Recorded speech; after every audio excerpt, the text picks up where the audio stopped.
Morning from somewhere on the Rochdale Canal. Still don't know where we are. We are somewhere in Chadderton.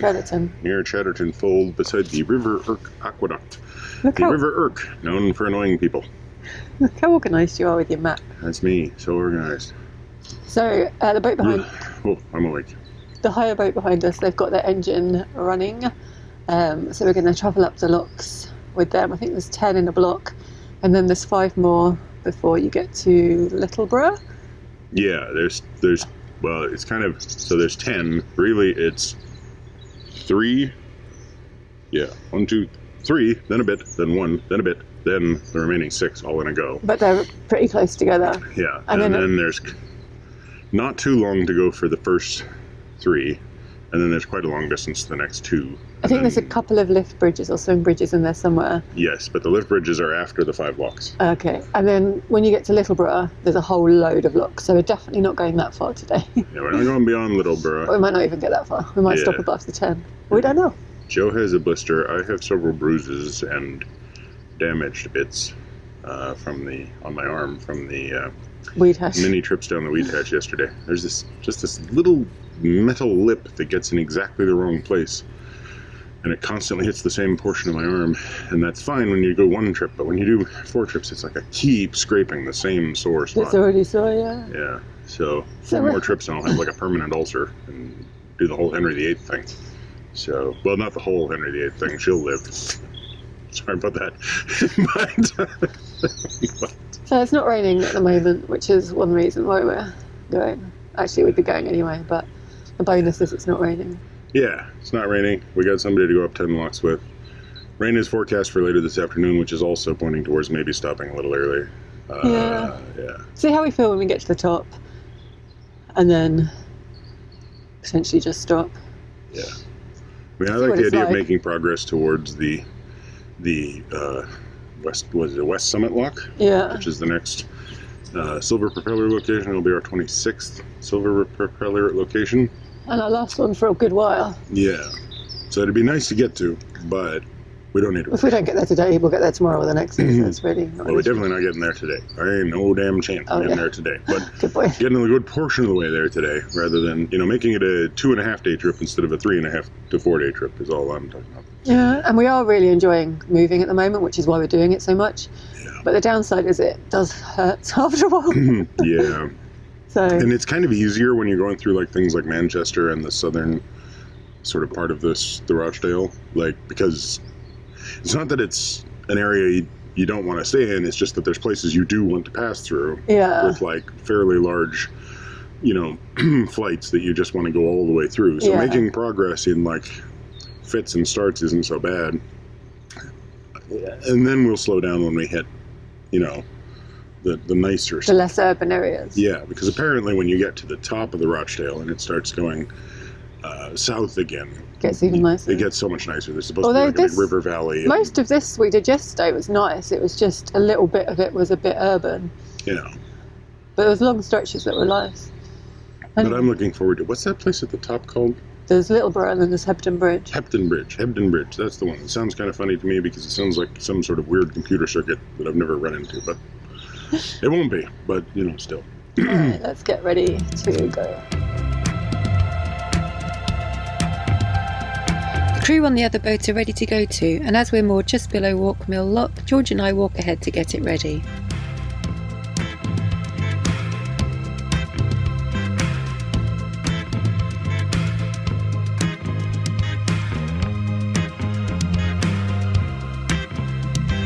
By the time the boats come around the corner, I've got the water down and the gates open.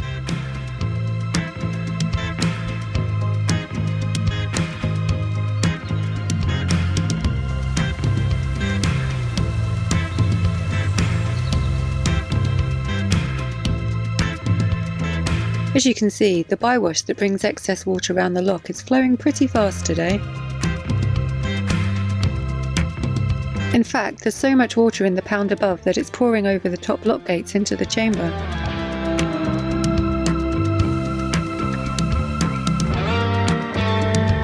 Thankfully, these locks are pretty long, so we can keep the boat far back in the chamber and away from the flow of water. and the fact that we're travelling with another boat means that we won't be too affected by the turbulence caused by the incoming water.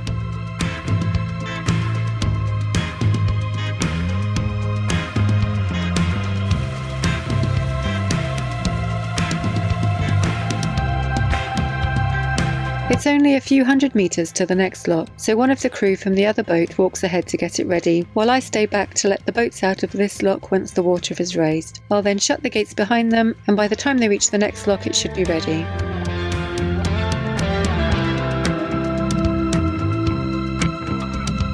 The boat we're travelling with is on a 2-week trip around the Pennine cruising ring. Their route includes a total of 197 locks, so they've become pretty efficient at travelling through them.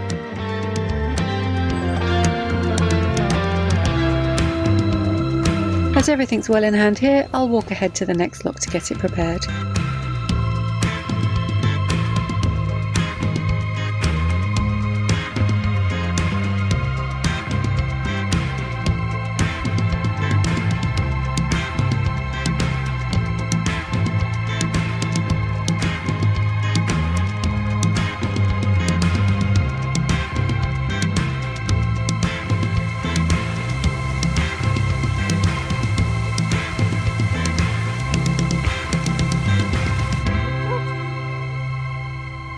George is his usual well-behaved self and patiently waits for us to pass through each lock.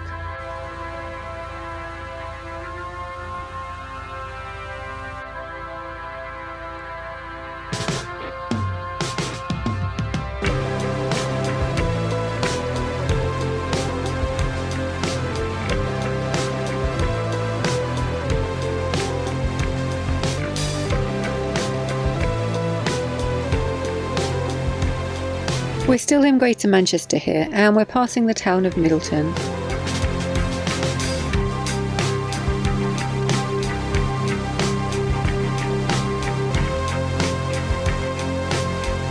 Here we have the ground paddle open, and you can see the water flowing into the lock. If the lock was any shorter, this would be happening right underneath our boat, which is why we prefer the longer locks.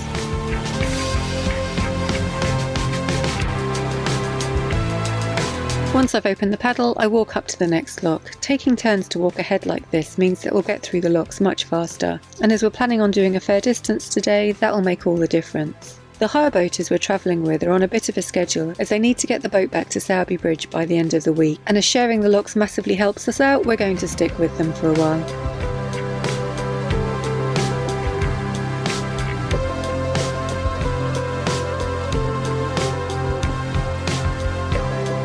The next 6 locks are all fairly close together and are known as the Laneside or Slattock Flight after the small hamlet of the same name. The full flight covers a distance of just 1 mile.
When we get to the top lock, we meet a boat coming down. That's the first boat we've met moving since we came onto the Rochdale Canal 2 days ago. At least the rest of the locks will now be set in their favour as they head down.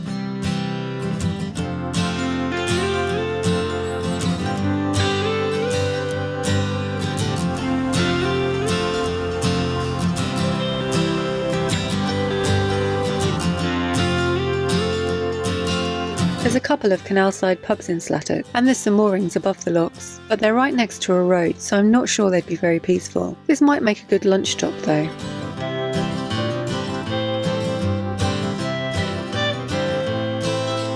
No stopping for us, it's a mile to the next lock, so we push on.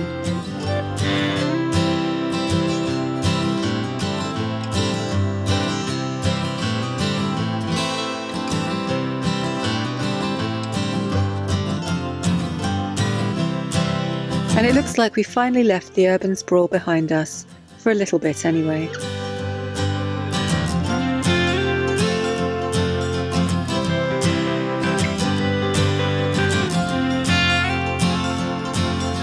This is Blue Pit's new lock. The original lock was a little further north and on the other side of the M62. When the motorway was built in the 1960s, it crossed the line of the canal just above the towpath level, so when the canal was being restored, this caused a bit of a problem. The solution was to move the line of the canal to the east a little and move the location of the lock.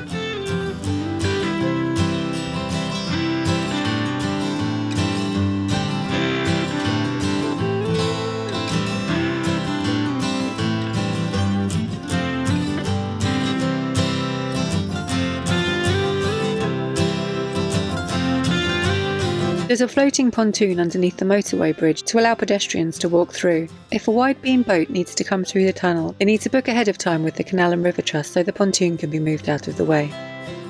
That's the end of the new diversion, and we're now back on the original line of the canal. And this is the site of the original Lock 53.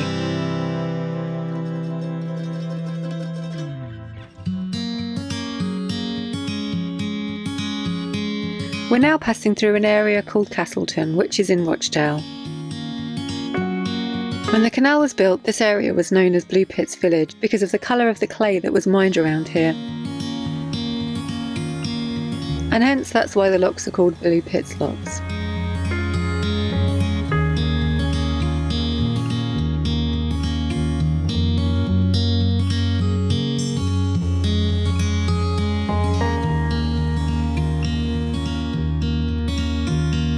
When the canal was routed this way, it enabled the town to expand, and it became known as Castleton, after nearby Castleton Moor. It became one of the larger industrial areas in the northwest. Several cotton mills were built here, and looms and textiles machinery were also manufactured here.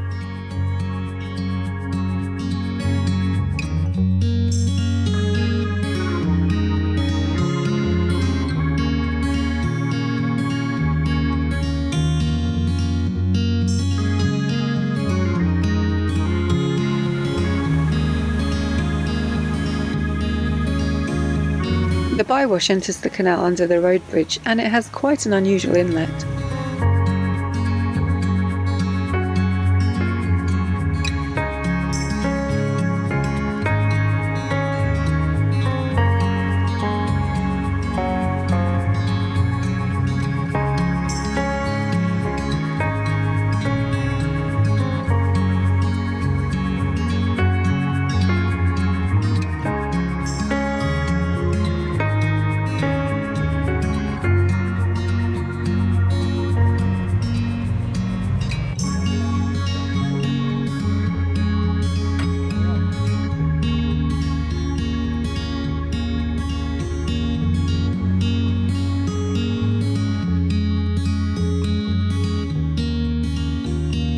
As we travel the next few miles towards Rochdale, it starts to rain.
the next lock is Rochdale Junction. When the canal was built, there was a short arm that ran from here to the Richard Street Basin and Wharves in central Rochdale, about half a mile away. Unfortunately, the arm was hardly in use after the 1920s and it was filled in the 1960s.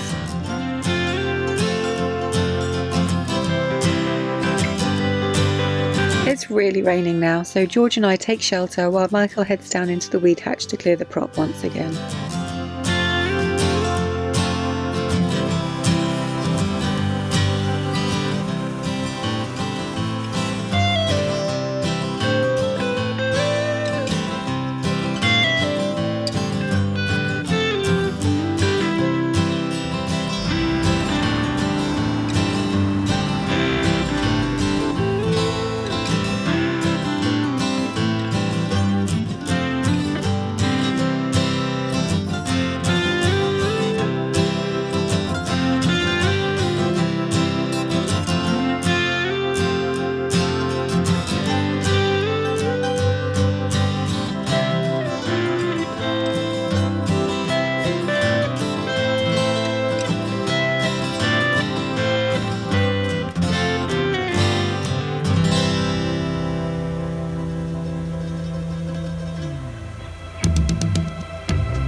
We arrive at Deepdale Swing Bridge first, so Michael goes to get it open and I bring the boat through.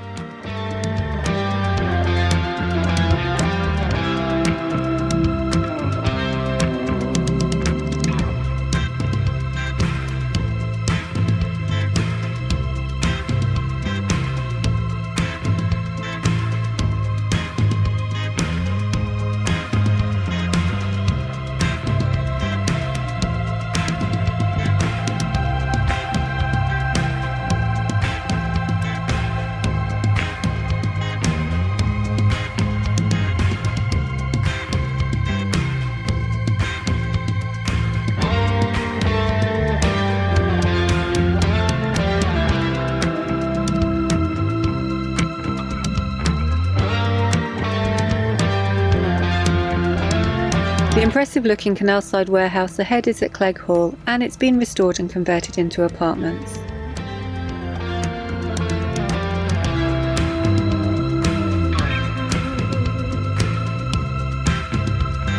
Through the rain we start to see some of the views that this canal has promised us, and they make the climb up the locks well worthwhile.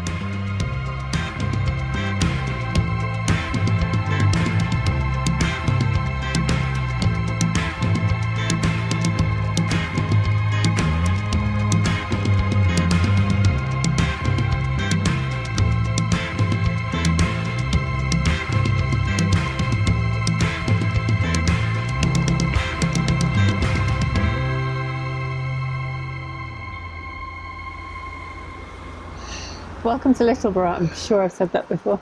Yeah. We recorded this 3 times. We got interrupted. Yeah, welcome to Littleborough, or Littleborough, I'm sure, or something like that. There's a train station here. There's a few moorings. There's not quite enough moorings, and there's some very shallow places near the moorings. So we have actually ended up partially onto the lock landing. But there's more than enough room for a 70-foot boat to stop, so... Yeah. And the boat that was with us kept running in, although they were short enough in length that they could fit into either of the 2 spots that have been left free. There's a shelf that they were running into, so they were grounding out.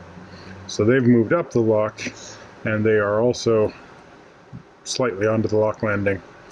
So tomorrow morning, if they're going to move on, they're going to come down, knock on. Are they having a day off? Are they going? They're not sure.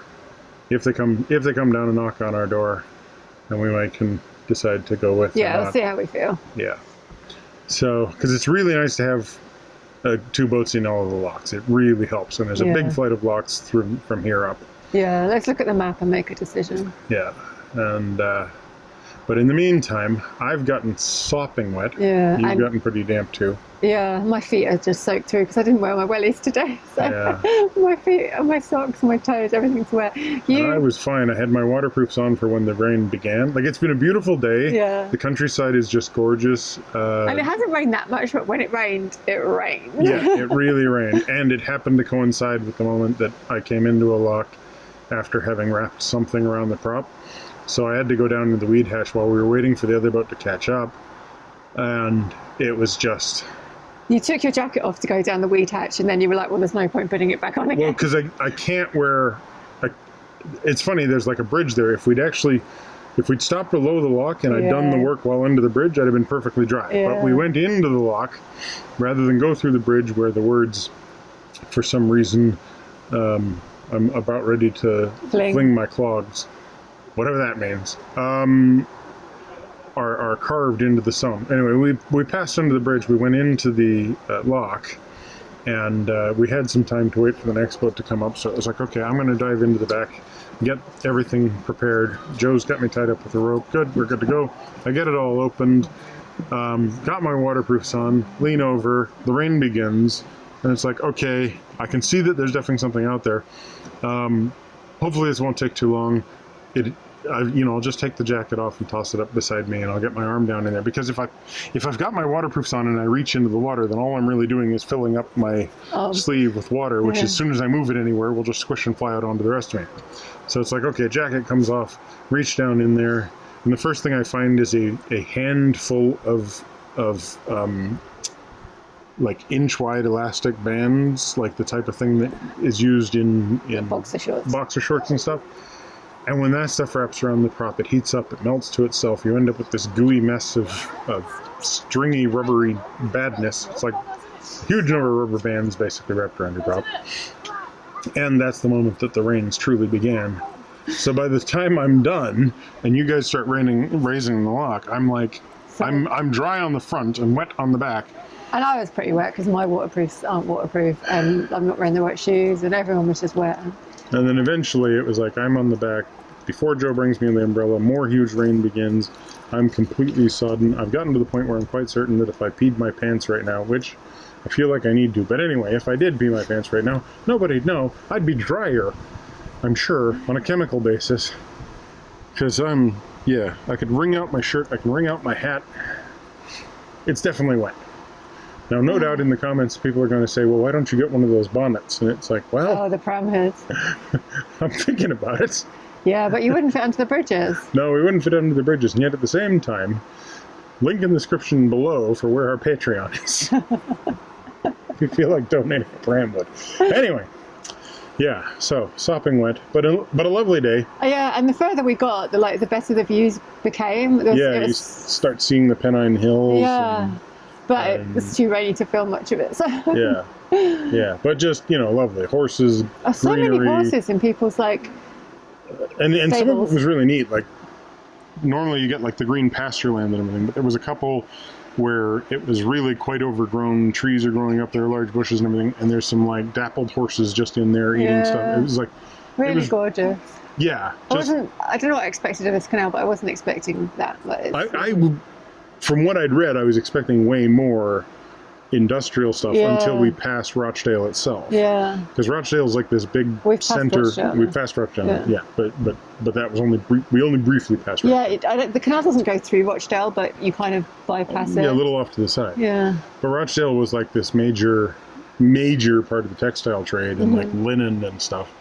And there are a bunch of old mills at the side, but there aren't as many as I expected. No. And the kind of industrial basis of it is seemingly more spread out than I thought it would be. So it's actually lots of countryside and one, motorway culvert and weird little tunnel, and otherwise just these nice views of the hills as you're getting higher and higher up. So it's anyway. I'm freezing. I'm starving. So let's go. Yes, totally worth doing. But come see the rest of it in the next set of videos. So thank you very much. Give us a thumbs up. Comment down below. Thanks for watching. Give us a thumbs up, comment down below, subscribe if you haven't already. Subscribe to Minimalist Maximal Velocity for, sort of like frozen Time lapses. That's the word. Subscribe to Minimalist Maximal Velocity for time lapses of some of our journeys, and click that bell if you want to get notifications. Cold, wet, hungry, now food.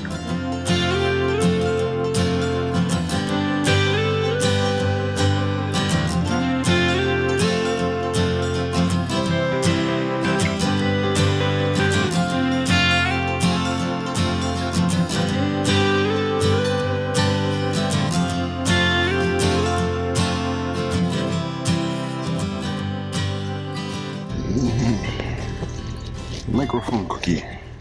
Microphone. Okay, apparently I didn't wrap up that well enough. Ooh, George. Welcome to morning from somewhere on the Rochdale Canal. We still don't know where we are. Hey, George. Oh, what are you doing up there? That bowl. Hey.